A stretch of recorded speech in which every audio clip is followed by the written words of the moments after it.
welcome to this week's episode of MOAR Tech. I'm your host, Michael Amargan, and with us this week we have our co-host, Raquel. Hello. How you doing, Vicky? I'm good. Kind of tired. I feel like that's my normal cry when I come on here. We do come on here after our regular day jobs, so it's not exactly too surprising. But yeah, so last week for the past 2 weeks or so, we've had some surprise announcements, quote unquote surprise announcements from Apple. The first reason why they were surprised is because a ton of stuff got quietly launched before their event, which kind of, at least it had me confused as hell. Same here. When I saw things, I said hold on, wait, but y'all event next week, so these things are what I'm expecting at the event. So what are y'all gonna show at the event? Exactly. And a bunch of people were saying oh, it's just gonna be services and stuff like that, and it was but that doesn't make sense for it to. You're just gonna have an entire thing just for services? Flesh out the time with your products. That made the most sense to me. But apparently, no, that wasn't what made sense to Apple. So, for the quietly or stealthily launched products, we actually had a few interesting ones. So the first one was the Apple. I forget exactly the order. Okay, let me refresh. Oh, first one was the iPad. Then after the iPad, I think it was the iMac. Then after the iMac, which iPad? It was. Well, did both come at the same time? It was an iPad Air and iPad Mini. Okay, that's what I thought. Okay, so yeah, we had a new iPad Air and a new iPad Mini. Now the new iPad Mini, it's the same kind of design. It's an 8-inch screen, and so it's a middle point between the phone and the 9.7-inch regular iPad. Really easy to just walk around with, and so on and so forth. Now with the 2019 version, I see a smile on your face, Vicky. I'm just happy. Why are you happy? I don't know. I have Apple news, I guess. Well, I mean, it's a good thing because Apple has kind of neglected the iPad Mini for a long, long time. A very long time. And again, though, it's very similar to the previous version in terms of design and screen size and stuff like that. It's the same 8-inch screen kind of thing. But it now has True Tone Color, which is automatically adjust the temperature of the screen depending on the ambient light in your environment, which is neat. And very useful. They also stuck in, and now it's not the same one that they have inside the iPad Pro. It's just a step down on it from that. They put in their 812 Bionic chipset. The iPad Pro has the 812X inside of it. Now, it's still quite a considerable jump from their old iPad Mini. Now, it still uses the Lightning connector as well instead of the USB-C port that you would have found inside the iPad Pro. And it still uses Touch ID instead of Face ID, which, I don't know, how do you feel about that? It feels kind of weird. It's something you have to get used to because after using my phone and then going back onto my iPad, I remember that I using Touch ID. But then I don't really use the Touch ID authentication often because, other than unlocking my phone, I don't unlock my iPad because I have the cover. It's as soon as I as soon as I open the cover, it automatically lights up, and I just rest my finger there and so on. So it isn't really a nuisance for me because I don't really use it as often. Okay, fair enough. And you can now technically use an Apple Pencil with the iPad Mini, but only the older version of the iPad Pencil, which charges via Lightning cable, not the new one that is all magnetic and stuff like that. Yeah. Now, the cost for the mini is $400, which isn't exactly too surprising given what we typically know about it. And then the pencil is an additional cost. Yeah. I think it's what, like $120 for the pencil. I think from I think like 120. I know the new one is like 180 something. So I'm thinking like 150 or so for the pencil. Let me check. I'll let you know. Oops, wrong thing. Uh, I thought they did move the accessory tab. Anyway, I'm gonna check right now to see how much the pencil is.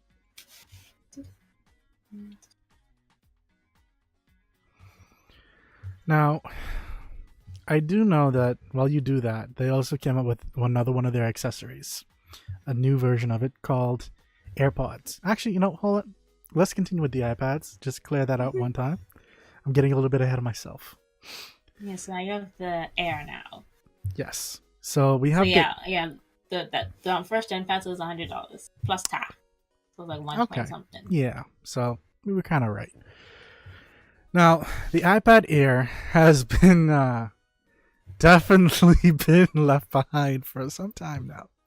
They even stopped making it. Yeah, they took it off their site. They introduced the iPad last year, and then now they're bringing it back. Yep. Exactly. So the name, when you really think about it, like, what's the real purpose of the Air? Like, does it really make sense when you have the Mini, the regular, the Pro, like, and then is it just because it's thin? Like, that I'm not even sure. I think they brought it back because they needed to change. Because they were still selling the 10.5. 10.5 inch 2018 iPad Pro. And I think they needed to remove it off their website to more or less differentiate the difference between that one and then the 2019 Pro. Because I don't know, maybe persons were purchasing the 2018 one because it was much cheaper, and like the specs were still pretty good instead of the 2019 one. That's what I'm just thinking. So they removed it. They brought back the Air, bumped up the specs. They basically brought back the Air to replace the 10.5 2018 iPad Pro. But they removed some of the specs that was inside the 2018 iPad Pro to bring that one. Fair enough. Wait, 2000. Wait. Yeah, I think it's 2017. I think that's it. Well, because the new one. Wait, when did the new one come out? Last year, right? Yeah. Wait. Yeah. Okay. Yeah. Year. So it's 2017 iPad Pro. Yeah, that one. Yeah. That's the one that they removed from their site. Because this is also a 10.5 inch, and it's, of course, it's lighter. Yeah, I just missing some key small points that they took off of it. Well, yeah. I know with none of the new iPads adopted Face ID or the smaller bezel design of last year's iPad Pro. And, some of the prices is a little bit higher than we're kind of used to for these particular devices. But the new iPad Air, it's lighter than the Pro model, but also a little bit thicker, apparently. From the spec area, you get the same guts found inside the Mini, including the A12 Bionic processor, the True Tone display, and it will also work with the Apple Pencil. Though I did see somewhere that it will also not work with the Smart Keyboard Folio as well. Oh yeah, it has the smart connectors on it to help it to work with it. Okay. Yeah. So, one thing I saw was that they were saying that it's a bit unfortunate that because of this update is, you're buying a keyboard case for your non-mini iPad is now way more complex than it was before because all three iPad options each have different keyboard requirements. The Pro is the only one that works with the Smart Keyboard Folio. The $329 iPad only works with Bluetooth keyboards, and the new Air still works with the Smart keyboard, but not the Folio smart keyboard. Yeah, only the one that they did for the 2017 iPad. Yeah. Oh, and the new Air also works with Bluetooth keyboards as well. And it's missing speakers. It's missing Because speakers.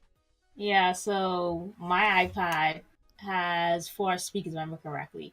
And if I'm from looking at the pictures, the bezels on the sides are just slightly smaller. Let me see if I can. So like, oh man, so like, see, they're just like slight. Oh no, wait, no, not one. Yeah, they went the same size on the slide there. But yeah, so these ones have these ones have 4 speakers, 2 at the top, 2 at the bottom, and the iPad Air only has 2 at the bottom. So it's missing speakers. It's missing a flash for the camera.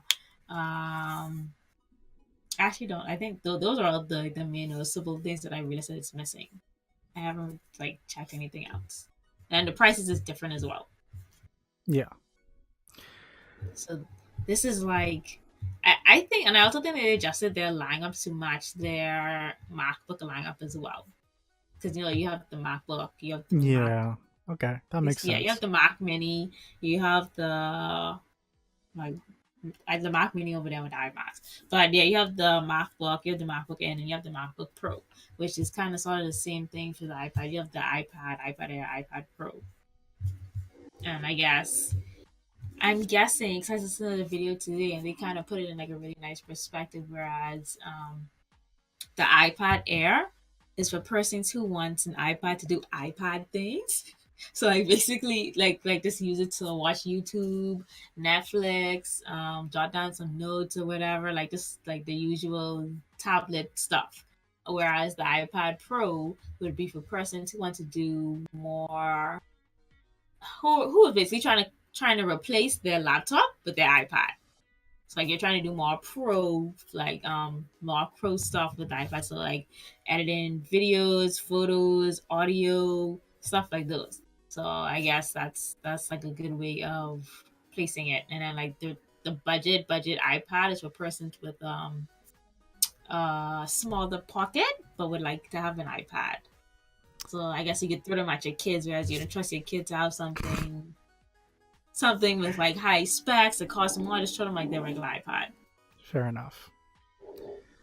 Still a little bit weird. I like immediately think back to Jerry Rig Everything and his attempt at switching over to an iPad with a keyboard for like I think it was like somewhere between a week and a month, and he hated it. Like it surprised him how it worked well enough, but he still hated it at the same time. Yeah, because it's still bound to iOS. So without changing the OS for the iPad Pro ain't going nowhere. So, like I was getting and jumping ahead of a little bit earlier, they also brought out the new iPad Pods. Sorry, AirPods. iPad Pods.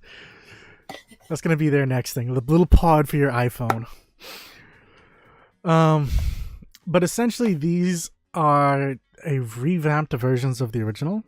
People are wondering if it's really worth giving it the monkey or two. It's kind of like do you remember when they revamped the? I'm gonna call it the Series Zero, but when they revamped the original Apple Watch and then they came up with Apple Watch Series One, it's just like that. Yeah. So, essentially, from what I understand, it'll have the charging case, which you can buy on its own for like $79. It has a new H1 chip inside, which should give a little bit longer battery life than the previous version, and the ability to summon Siri with your voice rather than having to touch them. And help with connecting your AirPods faster. Oh, okay. That's a good thing. I've seen a video and it's like literally couple seconds faster. Those point couple seconds matter, Vicky. They matter. The wireless charging case also suggested that you may finally get AirPower wireless charging pad, but they both have and also don't have references to it on their website anymore. Like, they kind of removed everything that you typically find, but like someone still found like this hidden version of it somewhere on the website where it still showed it charging the AirPods, like the new version of the AirPods. So it's kind of like, I have no idea what you're doing because you're doing things weird. That's clearly still in the testing to develop phase. Yeah. Oh yeah. Now, what people are saying is essentially missing is that, you know, they're still going with the one size fits all design. Even though, you know, not all human ears are the same. Some people have smaller ears, like air holes. That kind of sounds dirty. And bigger ones and different sizes and stuff like that. So you get Beats. Apple is clearly giving them another option on their side. They just want AirPods. I mean, you know, I did see an article saying like Beats is coming out with the AirPods competitor. And it's like, which this is the same company though. Still going inside Apple's pocket. They may not be getting all of it, but I'm pretty sure they're getting most of it. Yeah. So, I mean, keep in mind, you know, the AirPods, from what I understand, people don't really have a problem with like them falling out when they're jogging. Like, you know, a lot of people thought was going to happen when people were dancing. They were just going to go pew, pew, pew. But these seem to stay in place. So I don't expect the new versions to really go anywhere either. A lot of people have also said that they won't stay put, but it's kind of like a case by case basis, and for some people. There's also no noise canceling capabilities or color options other than the white, which, I mean, white can get annoying at times, especially if it starts to, like, you put them in your pocket for whatever reason and then the jeans rubs off on them so they get a little shade of blue. Yeah, that's why I don't like white stuff. I try to keep my AirPods as clean as possible. Every time I clean my air, I clean my AirPods. Yeah, but this is why I like black accessories. Like, all my headphones and stuff like that, they're generally black. I don't have to worry about like my jeans rubbing. I'm so used to Apple's white accessories that I'm kind of accustomed to it now. Yeah. Ooh. Apparently my having a little bit of problem with my video. Give me one sec.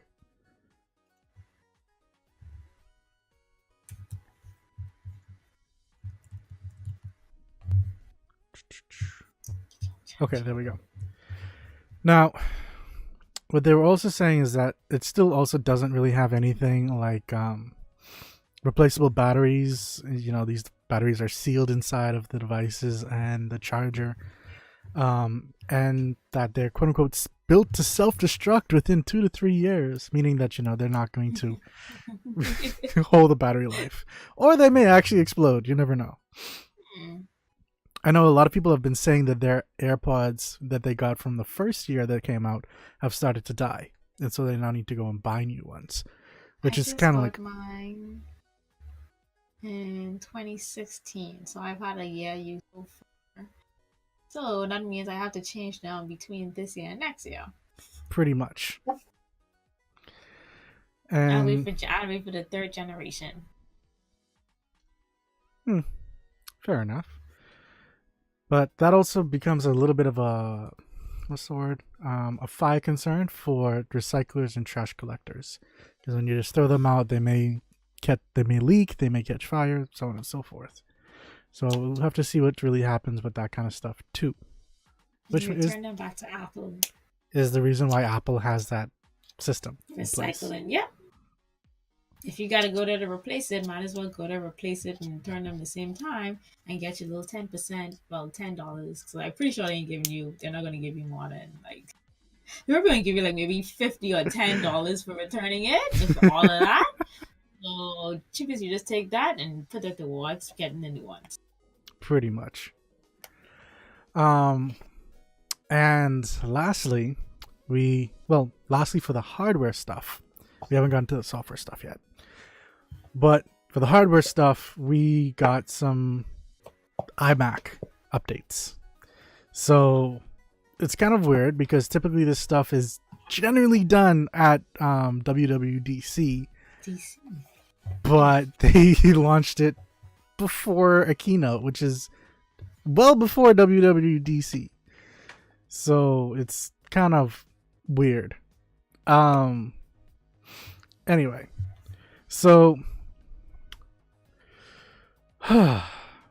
we have a 21.5 inch and a 27 inch iMac that have both been have updated specs that bring them into more modern day type of computers space.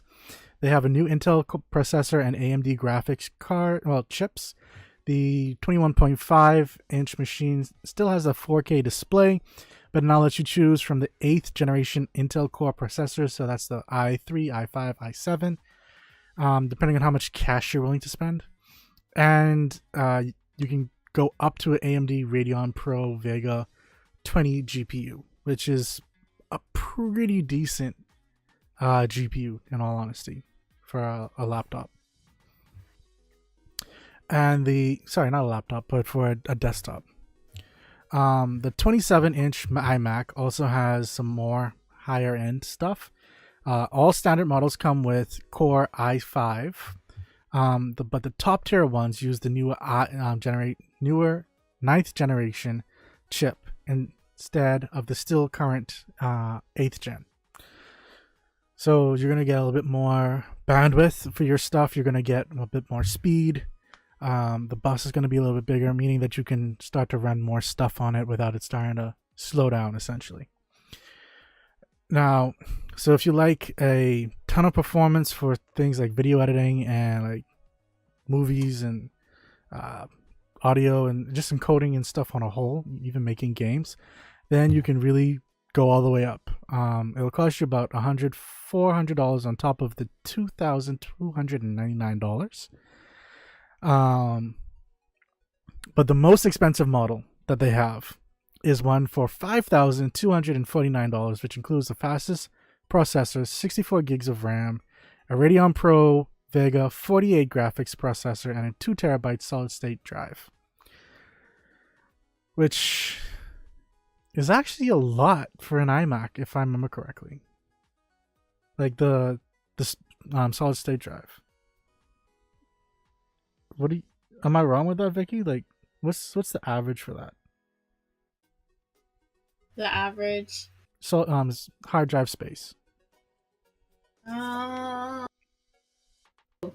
Pro has 4 terabytes. Oh, okay. The iMac. I mean, if you're trying to dish out $5,000 for the base, yeah, fair enough. But it goes up to 4 terabytes. Okay.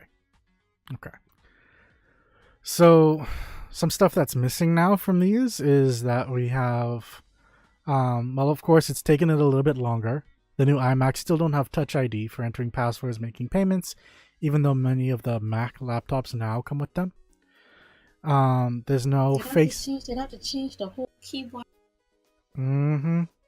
Or they could just have something on the side by the monitor or something like that. No, like they essentially could just keyboard because they still have the jack button on the keyboard, but we originally had that because you had a CD drive. Yep. Now you don't have a CD. Get rid of that key. That's a fair point. They could do the same with MacBook Air, where you just have like what for the Touch ID. That's a fair point. They also don't have Face ID either, so which would kind of make sense because they have. Wait, hold on. iMacs have webcams, yes? Yeah, they have crappy webcams. Right, so that's the next thing. Like, why haven't they updated the webcams? So, like, that should have been a thing. You can't unlock it with your Apple Watch either. It's like I get so accustomed to unlocking my laptop my watch, or when I get to work, I just like I click the keyboard and like I gotta type in the password instead of me just. I'm so accustomed to just sitting down at my desk. I'll sit down in front of my laptop, opening the screen, and my laptop just automatically unlocks. Whereas I'm at work Bam. and I gotta like sit down and type in a password. I'm just there like, what happened? That nice simple, that simple way of just unlocking it with my watch being in the proximity, and I'm just like, oh, that's like perfect.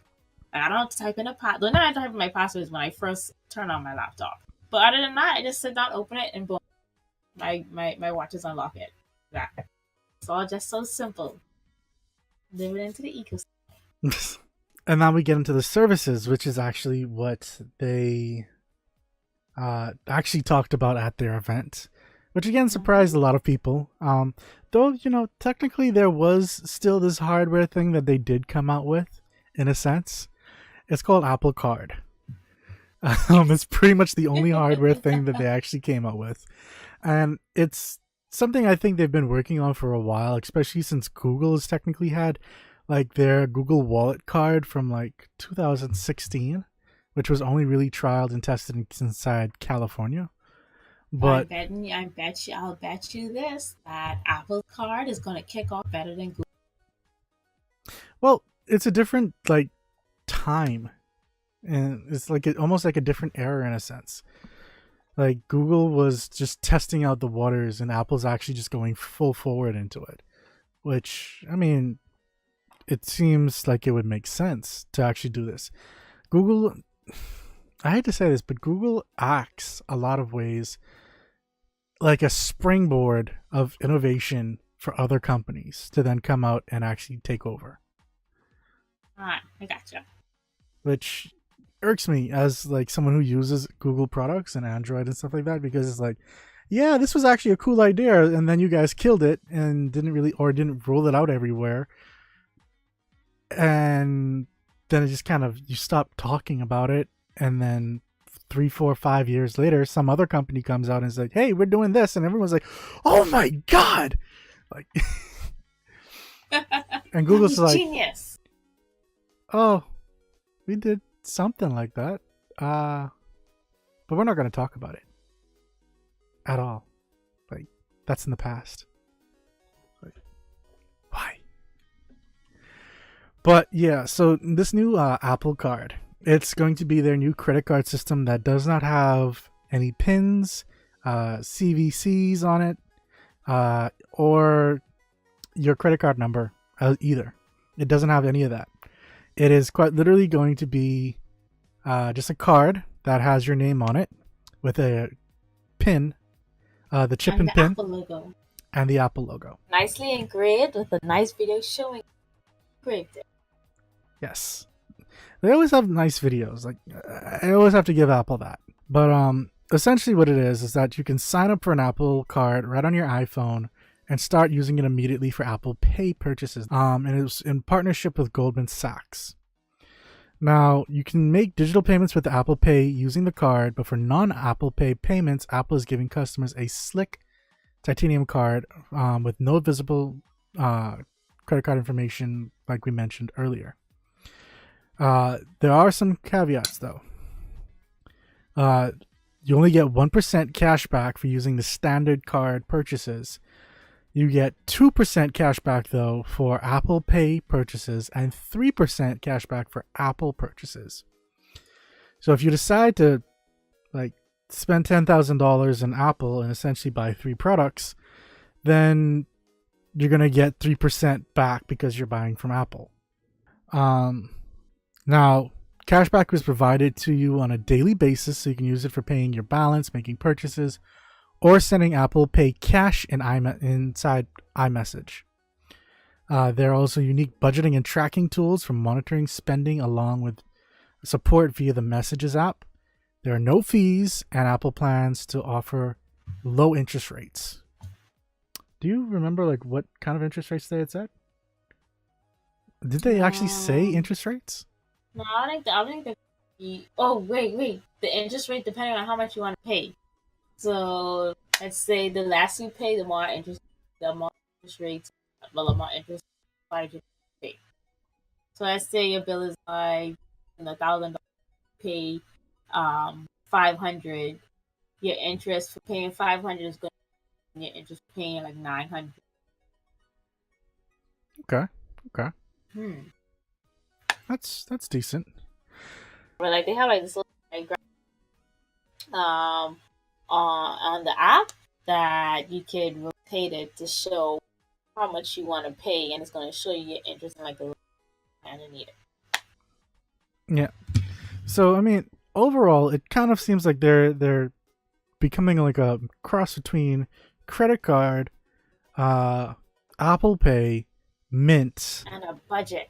Right. Yeah. Yeah. Like Mint is what comes to mind when it comes to like what I saw with them with their budget and stuff like that.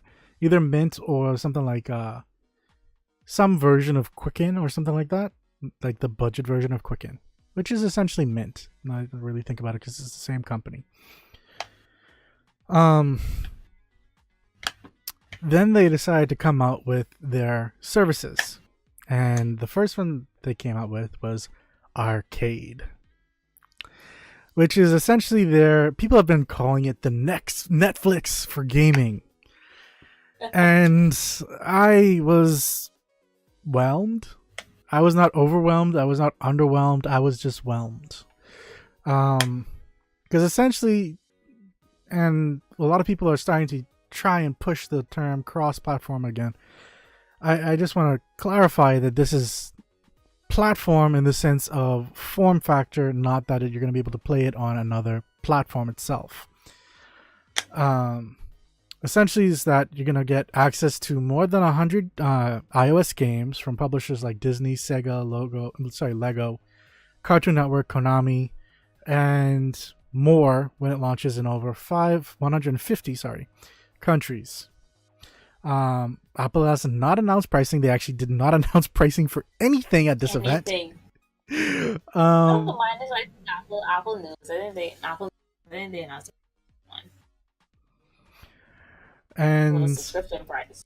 Yeah, like even the subscription price for Apple Arcade, they say that it's going to include full access to all the games with no additional in-app purchases necessary to unlock content. So, hey Jackie, welcome to the stream. Vicky, Jackie saying you're looking vibrant. Oh, thanks. But the issue for me is, well, I shouldn't say the issue. Some concerns for me with this is that you're going to have it. Well, for starters, it seems almost like the Amazon Underground knockoff version that Apple's making, because that's essentially what Apple Underground does for their apps. You get your apps for free, and then as you use them, they pay the developers based on usage.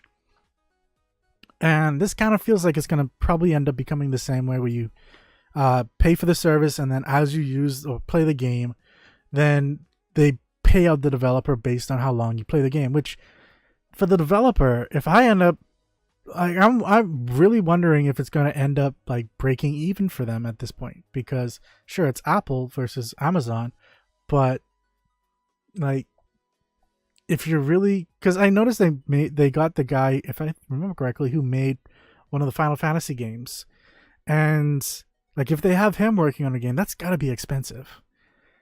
And so what happens when he releases a game and people play it, but it doesn't break even? Like, will people stop using it? Will they stop releasing games for it? What happens in that case? And in terms of ownership, like, when you stop paying for the subscription, do you still have access to the game and the content and levels that you would have played? Like, there's no real information about the longevity of this service when you stop. So it's a little concerning to me in that regard.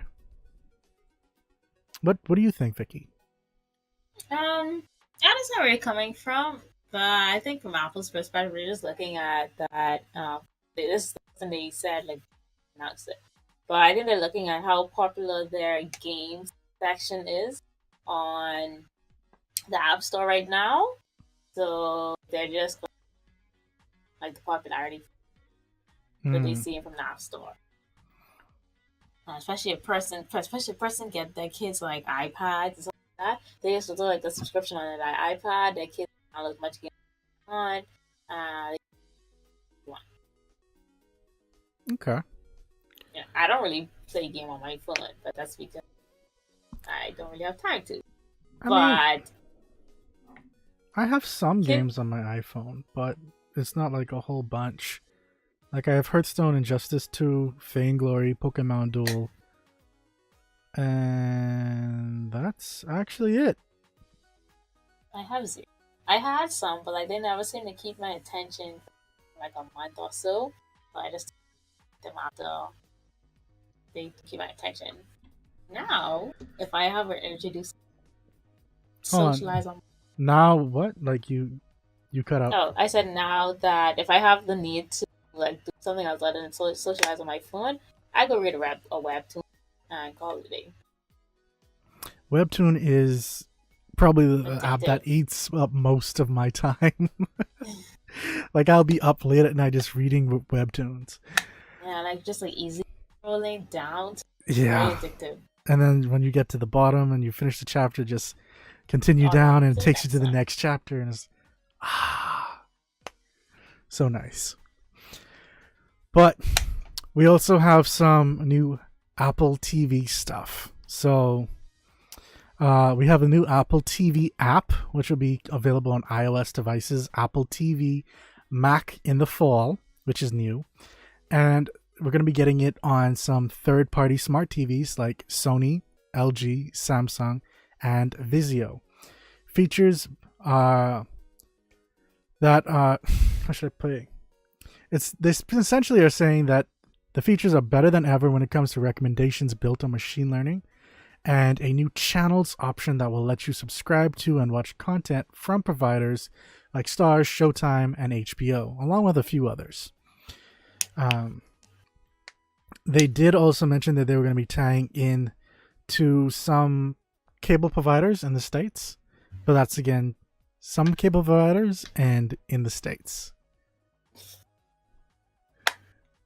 So, yeah, it's not the best if you're outside of the States in that regard. I know.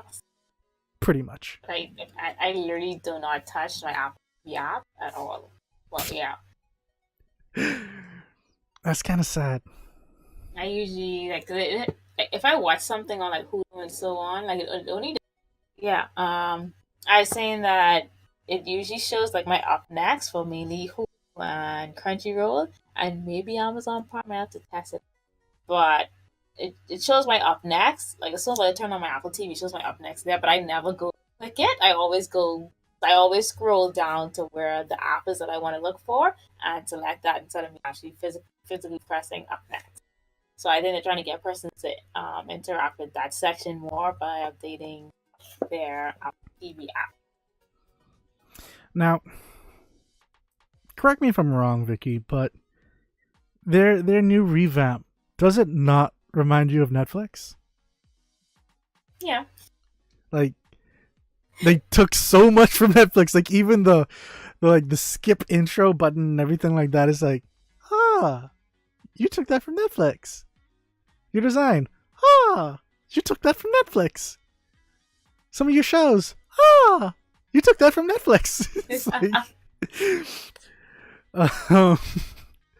so it's, I don't know. To me, it kind of feels like it's and this kind of lends into their new version of Apple TV Plus, which essentially is their version of original content for Apple TV, which is something that we've seen. They said that no one else in the industry has seen anything like this. And I'm like, as I'm watching these like 15-20 minute long videos of people introducing themselves and their shows and watching this girl like sing the intro to this TV show and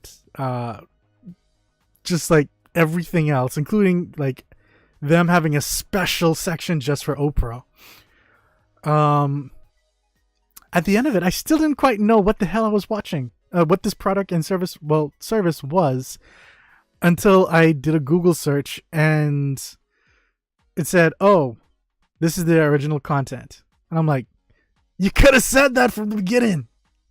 All I had to do was literally list off like after everybody came up, presented, etc. Just have like one little keynote, like like a little presentation on the screen that says original content, and this is them all. That's all they had to do Exactly. because I only saw the actors and actresses, and then I saw the writers, and that was it.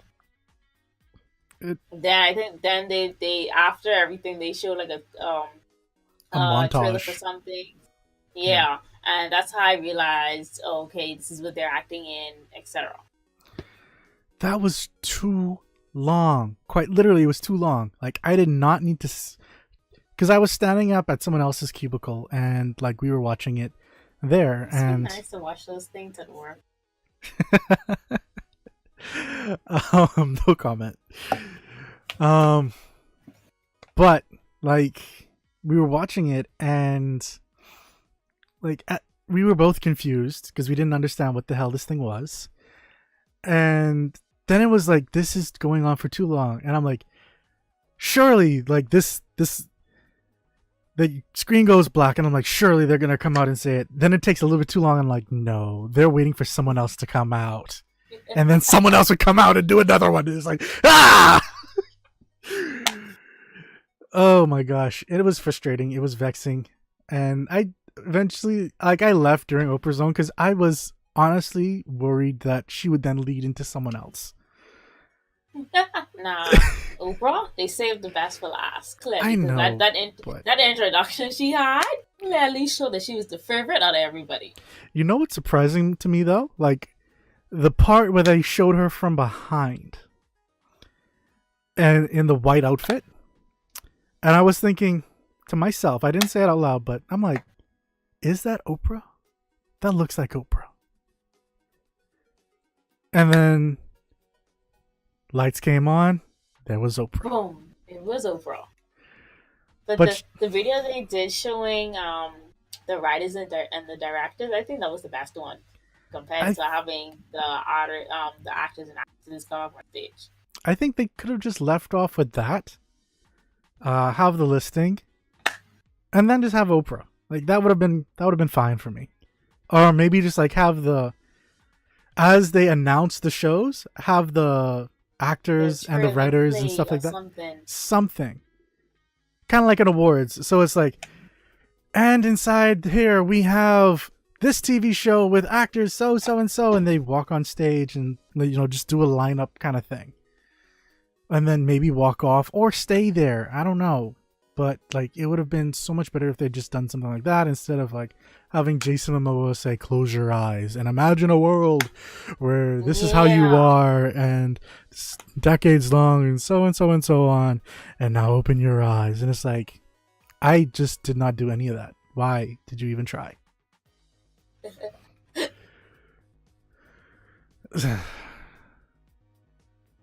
I would have to say that was actually one of the worst parts of an Apple keynote that I've ever seen, aside from the YouTube play.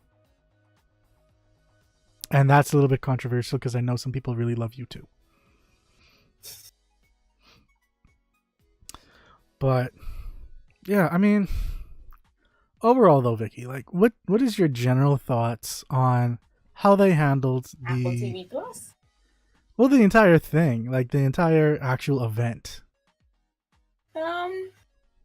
Well, I figured for like I figured like last week because they actually tweeted. Apple officially has one tweet on their Twitter account. It's They showtime. they never tweeted at all. Like they'd just be like ads and it's just like throw it up. So therefore, like their tweet count is always zero. But they tweeted it's like a teaser and it was like, oh, Showtime, blah blah blah, and they had something like a film.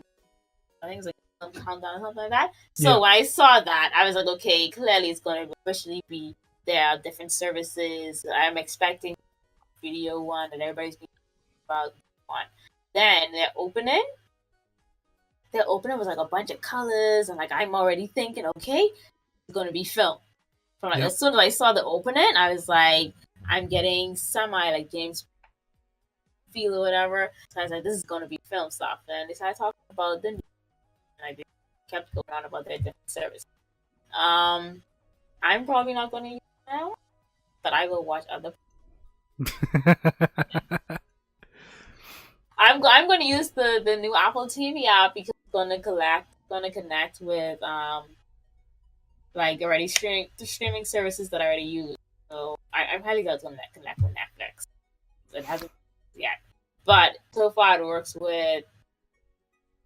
I don't use Crunchyroll anymore, but so far it connects with my this Hulu account that I'm using. So I'm going to use it for that if this revamp actually turns out to make sense. I'm probably not going to watch it on laptop.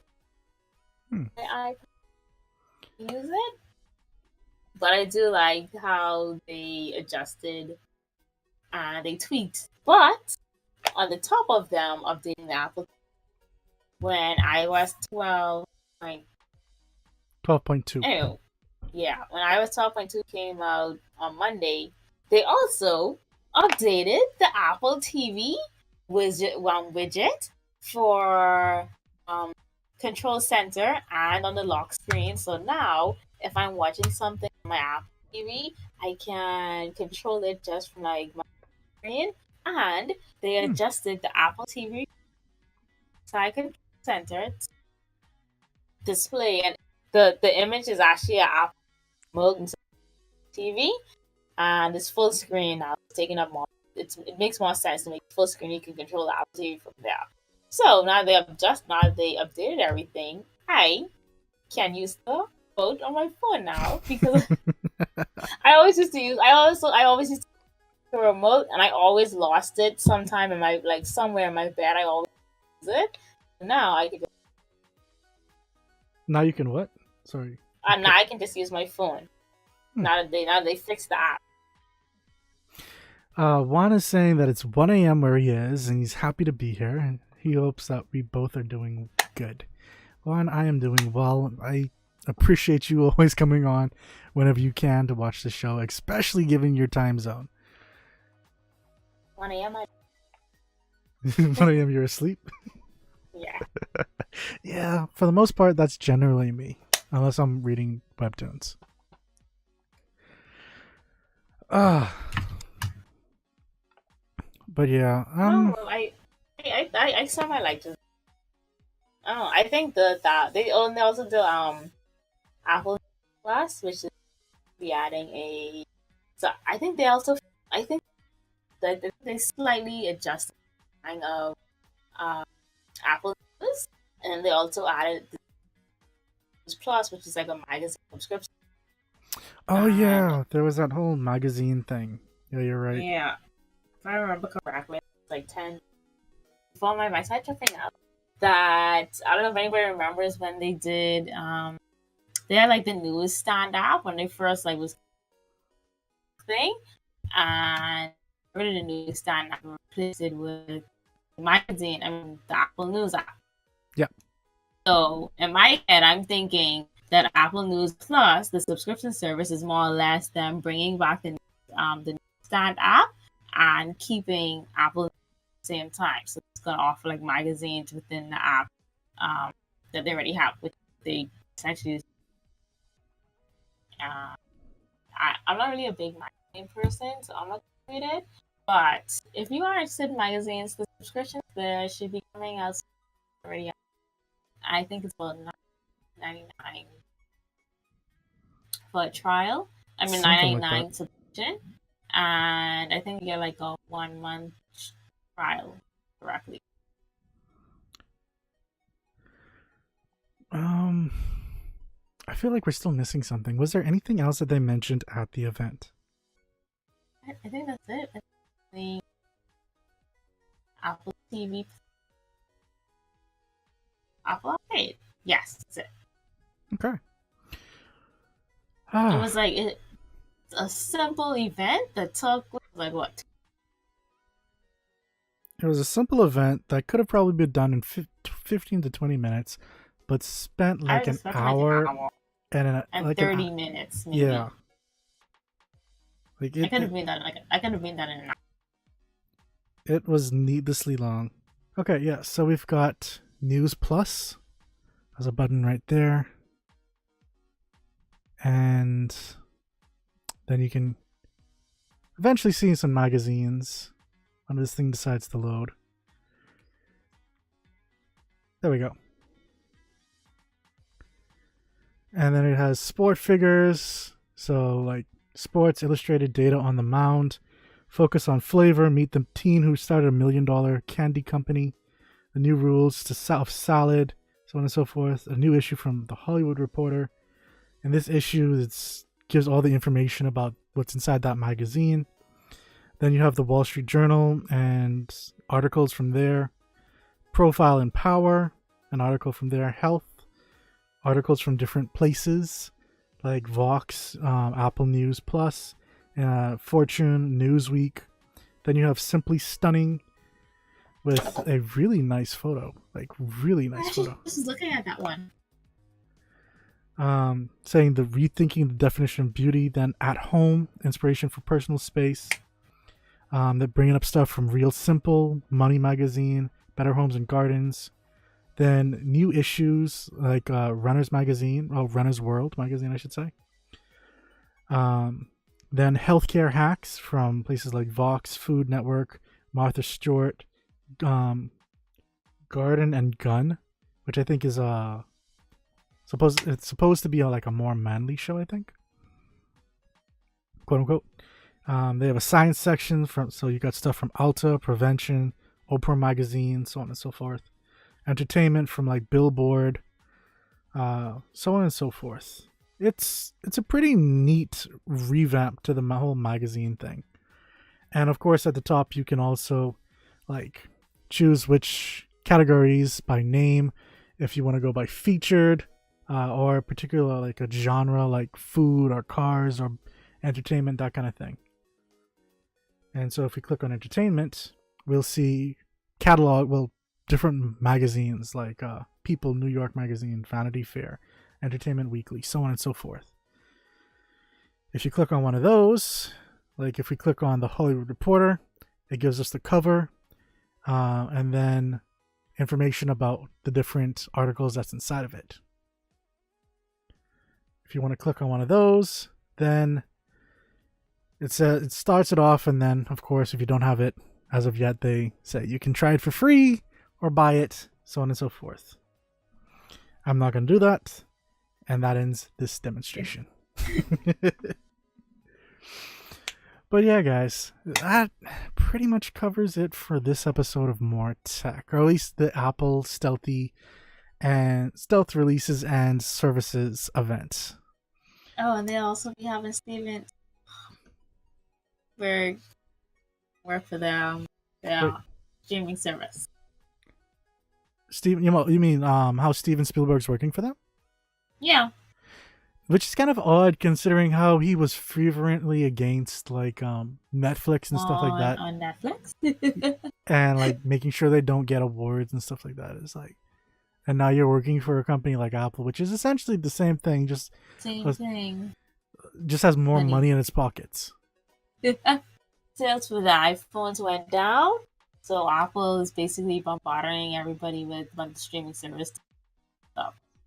Pretty much, that's going to be their preference on making money right now. I think you're going to have some hardware, but the main thing is going to be services that they try to push on their hardware, which makes sense. A lot of telecommunication companies, for example, believe they don't sell the purpose of selling phones is not really to make money. It's to like sell the service that you use on those phones, or like TV or so on and so forth. So it kind of feels as very similar to that. But it does make me wonder if Steven Spielberg went after Netflix because of his affiliation with Apple. Yeah, this Apple. That I have no idea. Because this could not be something that they just recently started talking about. This had to be something. This from long. Exactly. Tim and buddies. He's like, hey, they clearly had to have this conversation over brunch. Yeah. Over brunch. So I'm like, hey, I'm doing, and I would love to have you now I'm hoping that's not the case with Steve, but it definitely feels that way. They had a big photo of him. They had a big photo with Tim, Sarah, and Steve.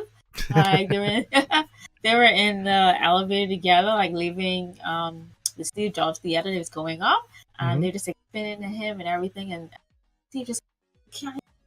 He had his iPhone there recording Tim as he spoke, and Tim laughing and cracking. Pro billionaire's party. Oh boy. But yeah, guys, that's gonna give it a wrap for this episode of MOAR Tech. Don't forget, we have our episodes up. Pretty much, we try to do it up every day after the live stream, so you can listen to it either as a video or as a podcast. The podcasts are quite literally pretty much everywhere that you can listen to podcasts, except for SoundCloud right now. The videos, we have them up on our website, moarcookies.com, moarcookies.com. So you can take a look and back and watch all of our episodes right there as well, or listen to the podcast versions on our website as well. And if you ever want to be a part of the conversation, feel free to message us over on Twitter at MOAR_cookies, or jump into our Discord. We actually had a bit of a back and forth about this exact same topic earlier on throughout the week and last week, since we started noticing the Apple hardware start to drop, and it was like, where are you coming from? But yeah, so I'd like to thank everyone that decided to drop in. I'd like to thank my co-host Vicky. Awesome. And until next time, guys, stay savvy.